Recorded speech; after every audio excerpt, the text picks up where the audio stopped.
پھیلا دیا. اسی نے زمین میں سے اس کا پانی نکالا اور چارہ اگایا اور اس پر پہاڑوں کا بوجھ رکھ دیا. یہ سب کچھ تمہارے اور تمہارے مویشیوں کے فائدے کے لیے کیا. پھر جب وہ بہت بڑی آفت آئے گی اس دن انسان جو محنت وہ کرتا رہا یاد کرے گا اور دوزخ دیکھنے والے کے سامنے لا کر رکھ دی جائے گی.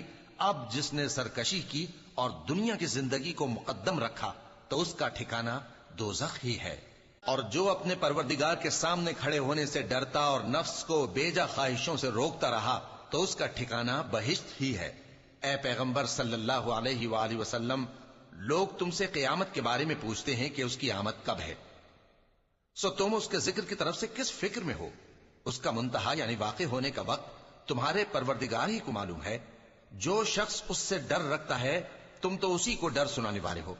جب وہ اس کو دیکھیں گے تو ایسا خیال کریں گے کہ گویا دنیا میں صرف ایک شام یا ایک صبح رہے تھے.